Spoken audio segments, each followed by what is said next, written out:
What's up, guys? Welcome back to a brand new video. Today we have my official first round grades for every single draft pick in the first round. Make sure to like and subscribe. Go into the description. There's not too much to explain about this video. It's just my personal grades for every single first round pick in the NBA draft. Starting off here, we have Zachary Sachet. It's gonna get a B for me, and it's not often the first overall pick gets a B, and that's because usually there's a consensus going into the drafts where there's a first overall pick. Last year it was 1B. The year before, kind of switched up, but it felt like Paolo Banchero was the right guy. Before that, it was Cade, then Ant, then Zion. I mean, I can keep going back. This is the first year where it's really been rocky, where the pick hasn't been traded. Obviously, 2017 we had Markelle Fultz, but this year we had Zachary Sachet. I think it could be a tad bit redundant with him, Sadiq Bey, DeAndre Hunter, Jalen Johnson, AJ Griffin. I mean, they have a lot of wings there. I'm gonna assume they don't bring back Sadiq Bey, but even still, there's a lot of guys there. Also, even Bojan Bogdanovic, I think, can fit that bill as well. So because of that, I would rather them take Alex Sarr. But Alex Sarr didn't work out with them. Made it clear that he did not want to go to the Atlanta Hawks. So with everything they were held against, it was a good pick. Maybe, I mean, would I rather Donovan clinging to this team? Probably not. That would have got a definitely lower grade. I'm not mad at this. I just wish you were able to force Alex Sarr to like your team. At two, we have Alex Sarr to the Washington Wizards. I was thinking about giving this an A or an A plus. And you know what? I'm actually going to change my rating here. This is going to get an A plus from me. He was by far my number one prospect in this year's draft, and he fell to two. There's nothing much more you can ask for the Washington Wizards to do. I mean, you can't expect someone to get a high grade if you're going to limit them. Like, best guy they could have picked was Alex Sarr, and they picked Alex Sarr. So why would I not give them an A plus? It only makes sense. It's a great fit. It's a obviously a great value pick as well. They did move Denny Avdia, which I was a bit surprised about, and I do think it was a great trade for the Blazers and honestly the Wizards. It wasn't bad for them either. So maybe there's the idea of Alex Sarr potentially playing the power forward for them because they moved Denny Avdia. But we'll see if they move Kuzma. We'll see where this team goes from here. But right now, you started off great. You got Alex Sarr, and I like this. It's an A plus for me. Next up is Reed Shepard. This is only going to get a B for me. You might be wondering why. This was the consensus. It made sense. Reed Shepard was going to be a Houston Rocket. I think they don't have to lose Jalen Green. And getting Reed Shepard kind of forces Jalen Green not completely out the door, but to the door because it's going to be hard for him to get that max rookie extension this offseason. You know, the one that Scotty Barnes got, the one that we believe Cade Cunningham's going to get. And because of that, it's bringing in Reed Shepard that kind of makes me worried. I don't know how much longer Jalen Green will be a Houston Rocket.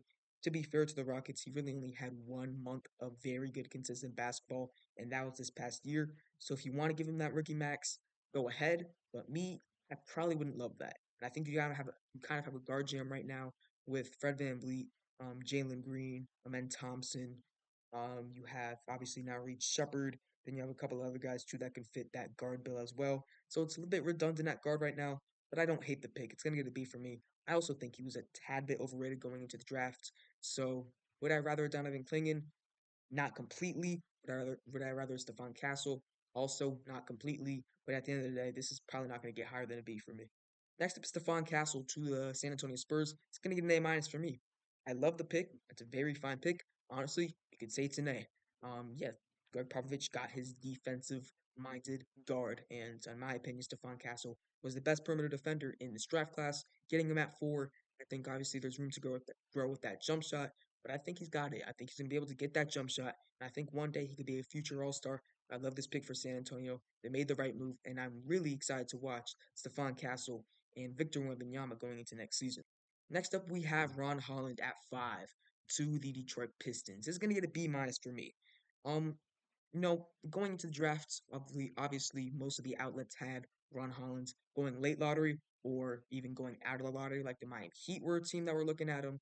The 76ers, the Lakers, 15, 16, and 17. But he ended up going 5. And on my draft board, he was the 5th overall prospect. I never doubted that Ron Holland was one of the top prospects in this draft class. And I still think he could be the best player out of this draft class. But right now, with the Detroit Pistons, how does him and Asor Thompson really work? Now, is Jaden Ivey part of your long-term plans? I'm not sure. You did just get a new coach, and actually, excuse me, you have yet to get a head coach. But like I was saying, with Ron Holland, with Asor Thompson, I'm assuming if you bring a new coach in, he'll have an idea what to do with Jaden Ivey, whether that's the backup point guard or whether you just remove him completely from the rotate or not from the rotation from the team. But then you have Ron Holland playing that shooting guard position. He's a fine height. Obviously, he has the athleticism, but he can't shoot. And if you're going to have Cade Cunningham with Ron Holland and Asor Thompson at their 1, 2, and 3, that team can't really shoot the ball, which makes me scared. Ron Holland was the fifth overall prospect for me, but I'm still going to give this a B minus because I don't love the fit. Next up is Tijan Salon. A lot of people are mad at this, think it should get like a C, maybe even a D. I don't really see it. Looks like they were definitely going to pick that forward or power forward position in this draft class. They were not going to take Don't Connect. They weren't taking Ron Holland. I mean, he wasn't even on the board. And Reed Shepard and Stephon Castle were both off the board as well. So it was either between him and Matas Buzelis. And if they like Tijan Salon better, then they like Tijan Salon better. You could argue he's a better prospect. Me, I obviously would still have Matas Buzelis, but I think they're very close, and you can't really get too mad at this pick. I expect them to look in free agency this year to maybe get a Klay Thompson. I doubt they'd get a Klay Thompson, not a Klay Thompson, excuse me. Maybe get a Kentavious Caldwell Pope, get another one of those, top tier shooting guards in free agency. This probably means that Miles Bridges is done with the Charlotte Hornets, which I expected. But I don't mind this pick at pick 6. A lot of people are mad at this, but honestly, not me. At 7, we have Donovan Clingan to the Portland Trailblazers. Get an A from me. Yes, getting Denny Avdia and Donovan Clingan in your future front court. I love this a lot. Shannon Sharp at that 3 position. Maybe Anthony Simons at that 2. Scoot at that 1. We'll see what they do with that shooting guard position because I don't know if Anthony Simons is a long-term deal. But yes, right now you do have DeAndre Ayton.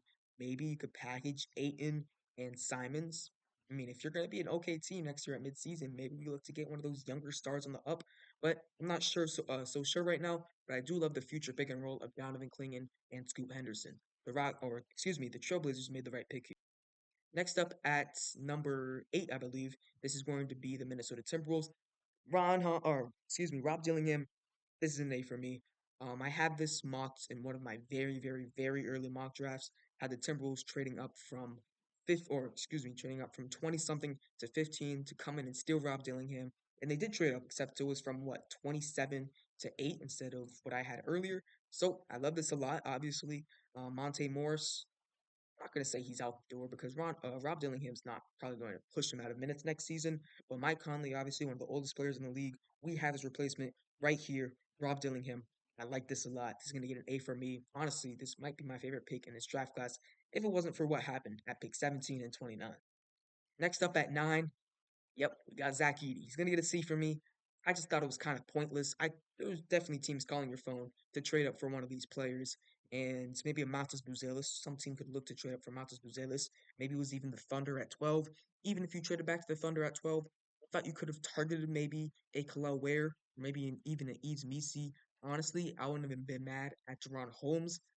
I just think if you're going to look at center here or your future starting center, I would look at free agency. I would look at sign and trade. I mean, Isaiah Hartenstein looks like he might be available. Nick Claxton going into the day looked like he was going to be available, but obviously he got that 4 year, $100 million extension, which, by the way, was steal by the Brooklyn Nets. They might have been able to even still try to trade for Mitchell Robinson, Jakob Pertl. I mean, there's a bunch of centers that they could have looked to get. I just don't think Zach Edey was the best of them. I think they could have gone a lot of different directions. I thought this was going to for sure be a traded pick without being able to select Donovan Clingan, but they went and took Zach Edey. I don't love it. It's going to get a C for me. Next up is Cody Williams of the Utah Jazz. Gets a B plus for me. All I'm asking for the Jazz is that this man is going to be in your rotation next year. I know you had Taylor Hendricks out of your rotation at the beginning of last year. Same thing with Bryce Sensabaugh. Then you put them in your rotation to end the year when you guys realized you were not going to be a playing team, and they played good rookie minutes. All I'm asking for Cody Williams, play him right away. See how he does. Obviously, you can get spurts of minutes. I don't think you have to play him at too much at one time. And as long as you give him minutes, I'll be happy with this pick. Give it a B plus. I like this pick a lot. At 11, we have Matas Buzelis of the Chicago Bulls. Does this mean that Patrick Williams is gone? Probably does, but I do love Matas Buzelis. I think it's a steal at 11 for the Chicago Bulls. He gets to go back to his home in Illinois. I don't know if he's exactly from Chicago. I do know he's from Illinois. I like this a lot. It gives them a cornerstone piece or corner piece at the power forward position where they're really able to start building around these guys, Kobe White, and Josh Giddey, and maybe some of these guys they look to trade, like a Nikola Vucevic, DeMar DeRozan sign and trade Zach LaVine. I think this Bulls team is definitely trending in the right direction. Next up at 12, we have Nikola Topic to the Thunder. Give this a C plus, obviously. All right, not obviously. I was at the draft and I heard that Nikola Topic was not going to be playing at all next season, which I thought it was just going to be for part of the season. But if it really is for the whole season, I'm not so sure I like this. Obviously, the Thunder are used to having their rookies not play their first season, Chet Holmgren, but I'm just not so sure about how much I like this. You traded for Alex Caruso. You already have Cason Wallace. This is really going to be your fourth point guard in the rotation, unless you consider Caruso a shooting guard. I guess you can do that. But I just didn't love this a lot. I thought you could have traded out of this pick. You could have done the you could have done the classic Sam Presti in trading out of this pick, getting extra first. And I think there would be a team that was willing to trade for Nikola Topic. But if this was really your guy, I guess I don't mind it. But for me, it wasn't a great pick. Next up is Devin Carter to the Sacramento Kings. Great. Great situation. Devin Carter gets to go to a team where he gets to play meaningful minutes right away on a team that's looking to make the playoffs. I love Devin Carter a lot. Had him a little bit earlier at pick 8, but that just shows how much I think this guy's going to be able to thrive at the next level. One of the best rebounders we've seen when we go, I guess, pound for pound at that point guard position. But yeah, Devin Carter, very impressive. I think will be a very high impact player in year one for the Sacramento Kings. And don't be surprised if this guy gets into the Rookie of the Year talks. Because if we continue to bring Malik Monk off the bench, Devin Carter could be a starter for this team. At 14, we have Bub Carrington to the Washington Wizards. Only reason it's a B for me is because I think Isaiah Collier was the better prospect. But if the Wizards didn't think that and looked like they did not think that, it's not a problem. As Bub Carrington was going to go late lottery, he was not probably not going to reach pick 20, and that's what happened. I'm fine with this. It's going to be no. I have no problems about this pick. At pick 15, we have Khalil Ware to the Miami Heat. It's going to get a B plus for me. With giving Bam Adebayo that 3-year max extension, it's looking like they're going to buy into that Bam Adebayo at the 4 and Khalil Ware at the 5 um, type starting lineup or rotation. I'm going to assume that Khalil Ware doesn't start right away. It's going to probably make much more sense. But yeah, this team has never focused on putting a big man on that block and having stuff revolved around him. That's why I never understood Zach Edey. Jonathan Gavoni kept doing that. I never saw it. They get a guy like Khalil Ware who is fluid with the basketball, can play in the corner, possibly, more high post, excuse me, can play in the short corner, I meant to say. And yeah, it's great touch around the rim. Hopefully, he can improve as an interior defender and three-point shot is there as well. I like this, B+. Next up is Jared McCain to the 76ers. It's going to get an A- for me. It's a guy that can come in, give you good playoff minutes right away. There's no problems with this. He was one of, if not the best shooter in this class. A- for me. Next up is Don't Connect to the Los Angeles Lakers. This is going to get an A for me. Honestly, you could argue this is an A+, but no, I'll lay back a little bit. It's going to get an A for me. Yes, he's one of the best shooters in this class. Yes, he went to the Los Angeles Lakers. Obviously, I'm a part-time Lakers fan, so this makes me happy. I think Don Connect's going to be a great guy in LA. He really does everything that the Lakers need in terms of shooting. Now, they were looking for a big man, which I'm kind of scared if they don't end up really hitting that in free agency. But I'm assuming they're going to find somebody. And with that being said, it's going to be an A for Don't Connect. I'm so excited for next season as a Lakers fan. At 18, we have Tristan Silva. It's going to get a B- for me. I thought Tristan Silva was possibly a lottery pick. I had him 13 to the Kings in my final mock. So you might be wondering, why is this a B-? I just think it's a little bit redundant with Paolo Banchero, Franz Wagner, Jonathan Isaac, and now Tristan De Silva. So for that reason, B-. I don't know how much minutes or playing time he's going to get as a rookie. It's going to be tough with such a deep team like the Orlando Magic. At 19, we have the Toronto Raptors selecting Jacoby Walter. Great value, but again, it's kind of redundant with their guards right now. Manuel Quickly, RJ Barrett, Grady Dick. Now, can Grady Dick possibly slide into that shooting guard position? RJ Barrett at the 3, and you bring Jacoby Walter off the bench? Sure, but I'm just not so sure about the playing time right away as a rookie. I think he's definitely a little bit more of a raw prospect. I know that's probably different than what other people think, but I just don't think he's 100% ready yet. Next up is Jalen Tyson at pick 20. I'd give this a B. A lot of people at Barclays Center were not booing this pick, but like were confused because they didn't really understand or know Jalen Tyson as a prospect. I'm gonna tell you right now, this is a good pick. I wanted him to fall to my Knicks at 24. Part-time Knicks fan, part-time Lakers fan, whatever, go in the comments. But yes, I wanted to fall to the Knicks at 24 because I thought he was going to be an easy pick. But the Cavs snagged him at 20. I like this pick. Was it a little bit of a reach? Maybe. That's why it's going to get a B for me. But I love Jalen Tyson as a prospect. He was one of my favorite players to watch at college basketball last season. At 21, we have Yves Missi to the New Orleans Pelicans. B plus for me. They made the right pick. There's not too much more to say about that. It's going to be interesting to see where they have or who they have at center next season with Yves Missi on the roster. Jonas Valanciunas, probably off the roster. I doubt he resigns. Larry Nance Jr. still being on under contract, and I'm gonna assume they don't bring back Cody Zeller. Will they look in free agency? Will they look at an Isaiah Hartenstein, which I think would be very fun? Could they look at maybe trading for a guy like Jakob Poeltl? I guess Claxton's out of the idea now. Maybe they can try to get another guy like Mitchell Robinson. I think they have options. Yves Missi, though, can possibly be your future starting center, and that's why I like it a lot. Next up at 22, we have the Nuggets getting DeRon Holmes. It's going to get a B plus for me for sure. There was no problems with this pick. It was confirmed that this was, or the Nuggets were the team to give DeRon Holmes that first round promise. So they went up and got him. I like this a lot.